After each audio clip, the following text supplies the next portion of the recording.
down with the rhythm in my bones. That's why you have to get down. You probably start to shake down. Be giddy up the world now. Come back until the top down. Hoping that you get down with the love that I'm singing and the songs that I'm pushing. We gon' get over the hump. See my people form a unity under one community. Star bright, glistering, shining like the energy above the beautiful sky. Giving off rays to reflect the beautiful day. Oh, where the hard road, from where we came from. But yet we still strive and strive to carry on. What the hard Spongy ink curlers decorated my hair. With each gentle tug, my head jerked in the direction of the pull. Fluffing out my banana curls and putting on my makeup was the first step in my preparation for my first dance competition. I got my fluffy pink dress on and a princess was born. Jill Temple music. I was going to sing and dance to the song, The Good Ship Lollipop. And as we made our way from the hotel to the convention in New Hampshire for the regional competition, my mom and I walked to the area, and I saw all different kinds of dancers, tall dancers with flowing dresses of felt and sparkles, shimmering in the sunlight. Some girls like my age with little frilly dresses on, and I was like, I look better than you. So I went backstage with my dance teacher, and she was preparing me to go on stage. And she said, okay, I'm going to smile, and you're going to be strong, and you're going to have fun, and you're going to make me proud. And I'm like, yeah, I'll do that, I promise. So I waited for them to call my name, and they were like, here is contestant number 376, Richard Blow. And I went on stage, my little dress, and I was trying to look at the judges to see if they were happy, because you know they had this straight face.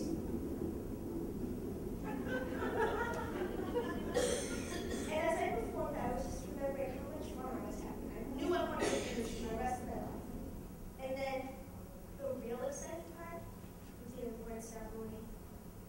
Me and my team huddled together in a circle. We pulled each other's hands like, good luck, Sarah, good luck, Molly, good luck, Samantha. And we waited for our names to be called. And my friends got all their awards and their trophies. And I was waiting for my name to be called. They would get to the solo division, and they got higher, higher, higher. I was waiting for my name, and they were calling me, and I was like, what if I don't make it to nationals? What if I don't? My dance teacher was like, no. They got to the highest award available for a child ages 8 and under, and I was 4. And they said my name. Because of the Misadventures, which is called highest division, 8 and under. Stood up shaking. Disbelief, excitement overwhelmed me as I walked to the center of the stage and talked to the person in the front handing out the trophies, which is a big deal. You got to talk to the guy on the stage. That was like, I'm a celebrity now, okay? So, but when I held that trophy in my hands and I walked back to my circle, I knew I would never forget that spectacular day. That was a sergeant. Thank you. I'll tell you my story on about how I fall from a tree, my experience. So, when I was 7 years old, I turned on the TV one day, and then this news reporter told me it's gonna be a sunny day and a little windy, and it's a great day for flying kites. So I had an idea that me and my cousin should fly kites one day. And pretty much, we actually went to a park, but then how the weather turned out that day wasn't so good. It was so windy, I couldn't see anything. I couldn't see the playground. I had my kite, it was so adorable. It was a Pikachu kite. It was so adorable that I wanted to fly on it. And as I fly on it, it was so windy. The thing came around and around and around. I flew in circles. I got really dizzy. And then I fell somehow like this. And as I fell, I realized my kite is all the way on top of the tree. And I'm like, how did it get up there? And I looked up, looked up, looked up, looked up, and pretty much the tree was the size of 3 times Yao Ming. And I got pretty scared because it's tall. 2, it looks creepy. And 3, I'm scared of squirrels. So I try to climb up, up, left, right, right. And as I grabbed my kite from the tip of the tree, I suddenly fell down, and it hurt like hell. I fell from right, left, back, front, last but not least, and I fell from the ground, at least, finally, lying on the floor, hurting, groaning, moaning, complaining, exaggerating, painful. It hurt so much, and I was like, I thought I was dead for a second. And I tried to get up, and up. My cousin helped me out, finally, and she tried to take me home and let me rest up for a day.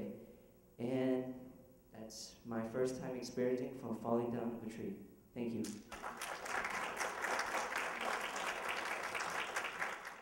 My name is Moises Caraballo, and my story is about the first time. So, back where I'm from, everything is really, really hot. Like everything, even the heat of the sun, of course. It's around 106, 107 degrees every single day. So, I was about 8 years old, and these new shoes came out. The irony. They were really, really, really good looking, and I just wanted them so badly. So I told my mom, Mom, let's go downtown and buy them. So she said, okay. We got in the bus, everything was fine, but then so many people started coming in, and it got hotter and stickier, and I have to admit, people smelled. And it just didn't feel good. I was about this little, 8 years old, and people kept stepping on me, and I'm moving from one side to another. I'm like, Mom, no, I can't take this anymore, let's get out of here. She's like, we're gonna have to walk 5 miles. And I'm like, that's okay for me, I don't care, I just wanna get out. My mom leaves the bus, and I'm right behind her. I was so happy to get out of that bus. I felt the breeze from that door opening when I tried to step down. Oh my God, where was that? I looked down, and my leg stuck in the back of the bus. The door squishing my legs so hard. Try thinking about 100 million paper cuts with lemon on top of them, right between my legs. Not a good feeling. I start screaming, I start moving around, I start crying, I start yelling for help. Somebody, help me. But people couldn't hear me. I don't know what was going on. And my mom was outside of the bus. I tried to look for her, she wasn't around, and the bus started moving. And I was like, oh my God, I'm gonna stay here forever, nobody's gonna see me bleeding and crying around here. And from all that silence that came from the bus, the only thing I could hear is my mom in the back of the bus, running behind it, screaming, Mijo, mijo, ah! And I'm like, seriously, people, how can you not hear her? Finally, we got to the stoplight. And finally, somebody heard me crying and moving around and yelling for help. The guy went up and he told the bus driver, sir, you need to stop right now. There's somebody in the back bleeding. And I'm like, oh, thank you so much. They finally opened the doors. I don't know what happened to the guy after that, until the next day, of course. After it, I went to the hospital, and I felt relieved. I was like, yes, my leg is free, I can finally rest, and something made me feel good. That something was that in the news, there was this huge thing saying some guy got beat up because he closed the back door of the bus on a kid's leg. And I'm like, oh my God, that's me. I'm famous, that's me. And that's the first time I was in the news. Glycerin, shining like the energy above the beautiful sky, giving off rays to reflect. My name is Letitia Gigi, and this is where I'm from. So this happened about a few years ago, and it was a dark night, and it was October, and it was in the middle of the night. And then my stepfather suddenly came into my room and started saying, Letitia, the baby is coming. I was like, what? What? The baby, we have to go to the hospital.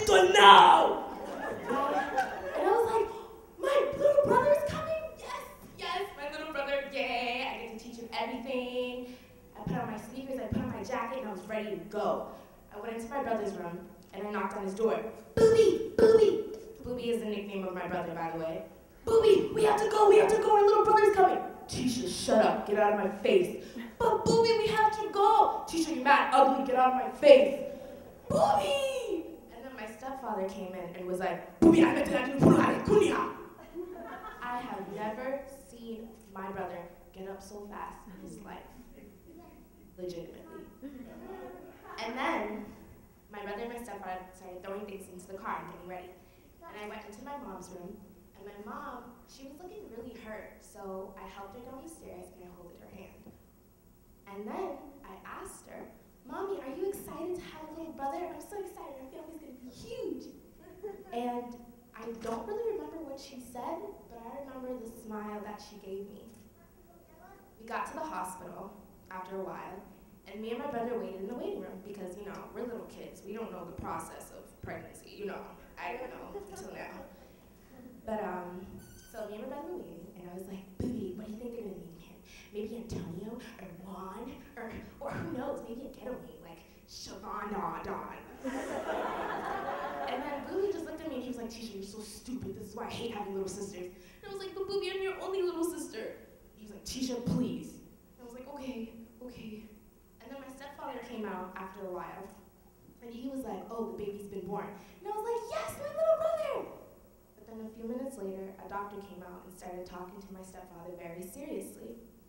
And I realized, why is he talking to my stepfather so seriously when we have the most amazing moment right now? But then a nurse took me and my brother aside and told us that my mom had passed away in birth. And I remember I started to cry and my brother got quiet. At that moment, I didn't realize that I would grow up without a mother. I wouldn't have a mother to go to prom with. I wouldn't have a mother to help me get dressed. I wouldn't have a mother to show me how to be a woman. And now, I have come to realize that, yes, I have lost my mother, and yes, I may not have her, but I do have an amazing father that has helped me grow and become the woman that I am today. And this is where I am from.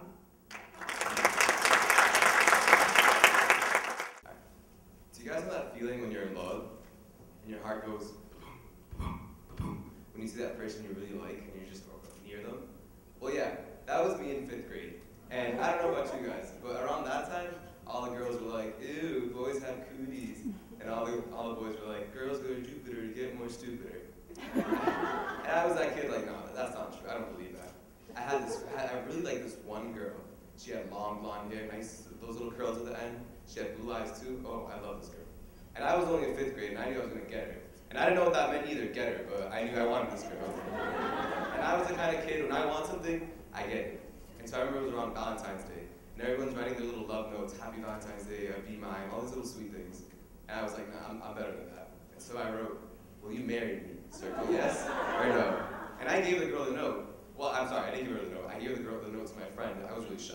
So I was like, just give it to her, please. And I hope she would reply soon. And she didn't respond that day, and I was really anxious. I was like, okay, maybe she'll reply by the end of the day. And so the end of the day came, she didn't reply, and I went home that day, and I was really anxious. I was like, maybe she's nervous, she doesn't like me. God, what do I do? And so I remember the next day when we were at school, it was around lunchtime, and I have some Mexican blood in me, and so my mom had just packed me a burrito, that nice, creamy, the rice, the beans, the cheese, the guacamole, the pico de gallo, oh, that good stuff. And I had just finished lunch, and I went to a Catholic church. So I Catholic school when I was in 5th grade, and so those boys and girls were separate. So the only time we got to see each other was when we had recess. And so I remember we were in recess, and she was sitting on her swing, and she was pushing herself. And so I remember I said, okay, this one I get it. I'm gonna go up to her. And so I was a pretty fat kid. I was kind of a little chubby little Mexican kid. And so I went up to her, and I was like, I'm gonna push her. I'm gonna tell her about the note and everything. And so I remember I pushed her, and I pushed this girl too hard. I was too big. And she went bop on the floor, slammed her face. And I felt really, really bad. And that time recess had ended, we had to go back inside the building. And I didn't get a chance to apologize. And so I was really, really nervous. And so we went back in school, and I was like, oh my God, what do I do? What do I do? I need to tell her I'm sorry. She didn't think I'm a jerk. And I remember I was like, okay, at the end of the day, I'll go up to her. And so I went up to her at the end of the day, you know, did that little move, like I want to give her a hug, you know. And so I was thinking maybe I'll kiss her on the cheek or something. And so right when I go up to her, I fart. That nasty smell of beans and cheese. Oh, this thing, it smells horrible. And I remember I was scared out of my life. And so I learned the hard way that it's hard to talk to girls. Thank you. Hi How you doing? My name is Steven. This is a story how I learned the hard way. So I was about 8 or 9 years old at the time, and I was probably one of the biggest Harry Potter fans ever.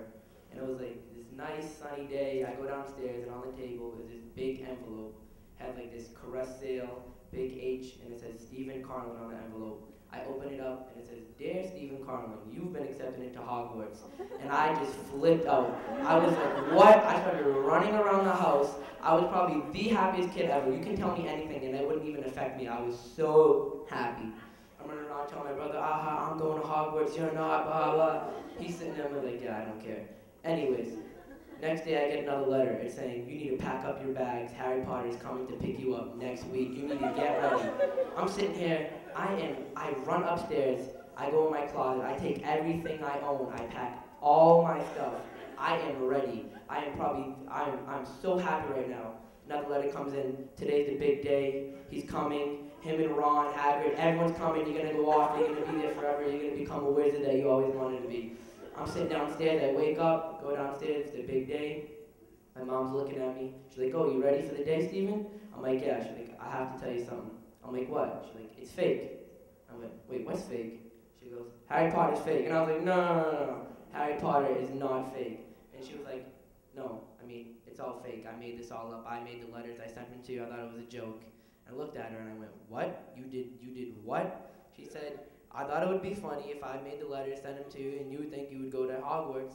And yeah, and I was like, this is not funny. This is not a joke. This is my life right here. Harry Potter is my life. I'm thinking I'm going to be the #1 wizard, and you're sitting here telling me it is fake. It is fake. I went in my room and I cried for a week straight. Until this day, every time Harry Potter comes on, I have nightmares. I just look at, I can never forgive my mom. And that's the way I learned the hard way, that Harry Potter is not real. So it's October 14th, 2005. I'm 10 years old.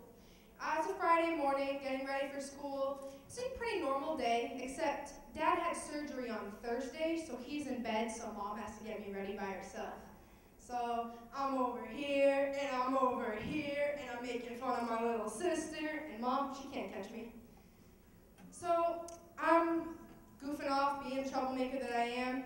It's about 8 o'clock, school starts in 5 minutes. We live 10 minutes away. So I decide I should probably be cooperative now.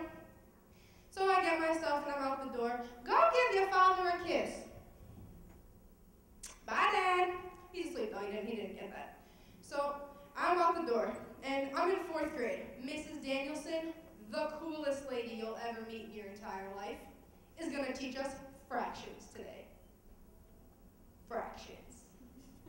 No, like 3, 6 equals 1/2 of my day goes by, and I think it's time to go home, and I'm really excited. And I'm like, Mom, look, I finally got 100 on my math test that Dad helped me work so hard for. Can't wait to show him when we get home. Oh, honey, that's great. Well, we're going to the library first. So we go to the library. And she makes me pick out about 30 books that I never read because I don't read, but we always go to the library anyways and get a stack of books. So we're getting ready to go. In the car again. Honk, beep, move it! 3:15 on a Friday. The traffic is ridiculous. But we finally get home and I'm super excited and I'm trotting up the stairs because we lived on the 3rd floor. But I finally get it there and I swing the door open and Dad, look! And there's a blue man on the bed and he's not moving. So I'm not moving. And I don't know what to do, and suddenly my mother comes barreling in, she pushes the door open, and Jimmy, wake up, please! And he doesn't, he stays still, and he's blue, and he does nothing more.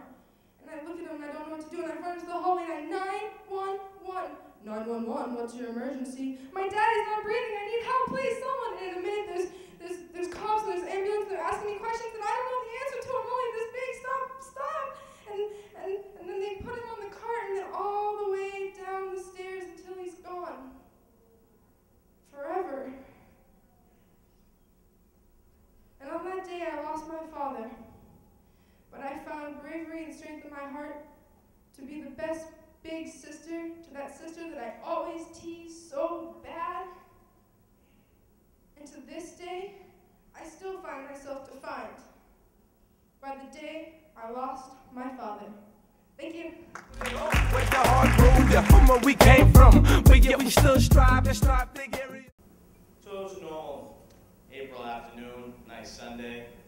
All right, sunny out. I was like, I know what this means. Sunday, Italian. Yep, going to Nani's house for nice Italian dinner. So I open up the door. First thing that hits me is that Italian cooking. No matter what she's cooking, if it's not my Nani's cooking, is all throughout the house lingering.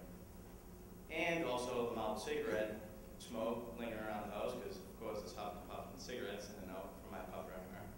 So I'm out there. I'm in there, lingering around, saying hi to my Nani, saying hi to everyone. My two baby cousins are running around the yard. And I got there a little late. My dad's out in the back. Now he's grilling. Hear that sizzling. I'm like, oh, great. Sounds like a great day. And all of a sudden, here, I'm like, kink, kink, kink. I'm like, changing a jar. It's like no other. They turn around and shuffle in a deck of cards to my papa. They sit down, Neek. Let's play some cards. My papa's always the one that would play cards. That's what he's known for. All right. He's playing cards here and there. I'm beating him. He's getting mad. All of a sudden, this conversation that starts is like no other that style. I mean, usually it's just a normal conversation with my papa. Then I got to, he wanted to ask me something. Hey, Nick, I gotta ask you a real serious question. Yeah, Pop, shoot. Like, who do you want to be? What do you want to do when you grow up? It's like, oh, I know right away. I was like, I want to help you and Dad with the construction business. That's what I want to do. No, cuts me off. I'm like, what do you mean? He's like, no. I don't want you to do that. I want you to go to school. I want you to be the man that you can become. You've got skills, traits that we all know that you can succeed. You can be bigger than that. It's like, me and your father did that. That's just like a secondary thing. That's not what we wanted. That's what we had to do. Like, no. I want to be there in the construction business. I want to help you guys out. He's like, no.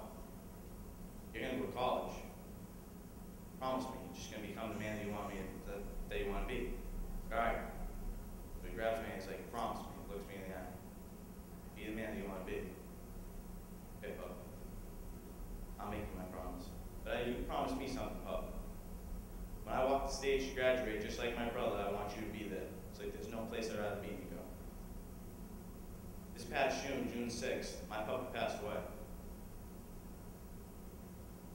June 5th, when it comes around this year, when I graduate high school, and in the fall I attend Southern New Hampshire University. When I cross that stage, I will become that man that my papa wants me to be, and I will keep my promise. Thank you.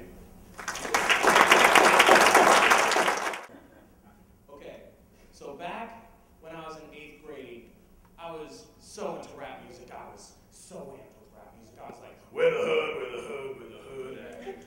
Where the hood at? You know, I was so into rap at the time, and DMX was my inspiration at the time. But I always found an urge to try something different. And one day I met my best friend, Kevin. He converted my music religions. I went from rap to rock and roll, Led Zeppelin, Black Sabbath, the Beatles. And I just started listening to it and watching English movies with English accents, like Pirates of the Caribbean, Johnny Depp's accent, and Harry Potter nonetheless. And, you know, started getting an English accent like this, and it never went away. It stayed with me for a long time, matter of fact. But, as I must continue to go on, as I was saying, one day I woke up one morning. It was a nice spring morning, like a few years ago. I knew this girl back in 8th grade, right? We were best friends and all that stuff, but before that I opened up like my refrigerator and I was hungry. It was early in the morning and I saw a bunch of English muffins and I was like, if it's English, it must be good. And Grandma was packing some good stuff. Grandma had it going on. She got some new stuff. So I was like, English muffins. I was like, that's great. Made some English muffins, started eating English muffins like crazy. Going through them like nothing, okay? So, as time went on, I started to think about it, English muffins. So I was like, okay. So I started calling girls Muffin. I said, hey Muffin, how you doing? You look lovely today. Yeah, you know what it is. And all of a sudden, Muffin became my word. And 2 years later, I was still using the word Muffin. But the thing is, it got me kind of in trouble because I started using it too much. And I was walking by and this girl was right there, right? And I said to the girl, hey Muffin, and the girl who I called Muffin previously, she's like, you did not just call her Muffin. I'm your muffin. I'm muffin number one. Me! And then all of a sudden, as that happened, another girl came. Oh no, I thought I was your muffin. There was two girls on me. They were double doing me. And then all of a sudden, in the back of my head, I heard Sean Connery saying from James Bond, "Burns, you need to get out of this situation. We need to do something right now. You need to get away." And I was like, do what Sean Connery would have done. I'm great. Band's great. That's my story. And that's how it happened. My name is Moises, and my theme is learning the hard way. So I was 6 years old, little chubby kid, back in the day, I like to play a lot of video games, and my brother and I used to always set pranks on each other, and I was very fond of the Captain Underpants book series. So, you can tell I got a lot of my ideas from there, trying to set pranks on my brother. And, alright, so we're playing Sega Genesis one day, really into it, and my mom runs into the room and she's like, "Oh, no, what about Burger King?" And I'm like, "What's she saying?" He's like, "We're going to Burger King." I'm like, "Word." So, I look into the Captain Underpants book and I'm like, "Word, I need to find something." And there's this thing called a squishy. Now let me tell you what a squishy is. You grab 2 ketchup packets and you go to the bathroom, right? And then you fold the ketchup packets and you place them under the toilet seat so that when somebody sits down, they explode and you enjoy the glory. So, we go to Burger King and I told my mom, "I just want a large fry, that's it." She's like, "Why do you want a large fry? You always get like a Junior Whopper or something." "I just want a fry." She's like, "Alright, word." So I get the fries and then I go to the side and I get like 50 ketchup packets. Stuff in my pocket. Weird. I'm like, whatever. So right when we get home, I jump through the door and I go immediately to the bathroom. I'm flipping the ketchup packets and I put them under the toilet and I go into my room.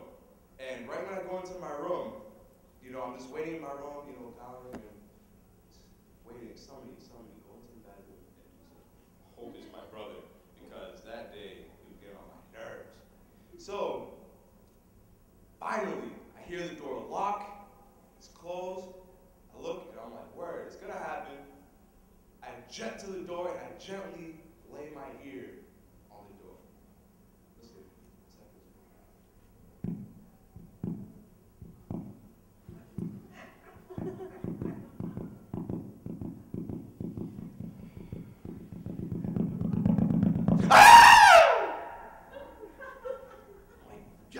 Yes, it worked. It worked. My master plan is good. And as I'm laying my ear on the door, I fall to the ground because the door opens. And I'm like, okay, what's going to happen? Am I going to get beat up or something? I look up. And it's my mom. That day, I did get a whooping, and it was pretty bad. However, I did learn something. To never be anywhere near the crime scene. Thank you for listening. So, when I was a little kid, that day I was very hungry and there was like nobody at home. My parents weren't here, my siblings weren't here, and I didn't want to go outside because it was cold and it was raining, and I was scared that somebody was gonna kidnap me. I was like, "Mama, help me!" So I decided to go to the kitchen and decided to cook something. I opened the first drawer, nothing. Second drawer, nothing. Third drawer, I found a bowl of noodles. And I know this is so Asian, but what can I do about it? It's the only thing I found. So I went and put it on the microwave. 3 minutes. Beep. But guess what I forgot? I forgot to put the water. So I went back upstairs and I played video games with my friends online. I was like, yeah. And suddenly I smelled the smoke. So I was like, my God, what did I do? So I rushed down the stairs and I almost tripped myself. I was like, oh, Jesus, God.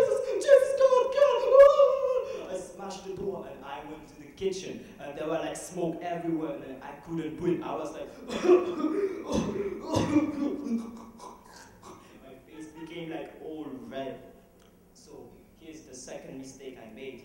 I went to the microwave door and I opened the microwave door and there were like even more smoke coming into my face. Like my face became like all black and white. I was like the Michael Jackson, but like an Asian version. I was like, ooh. So after I had the reflex like to open the window, but I went to the window and the window was stuck. It was stuck. I was like, all right, I'm going to die young. Mommy. But I had an idea.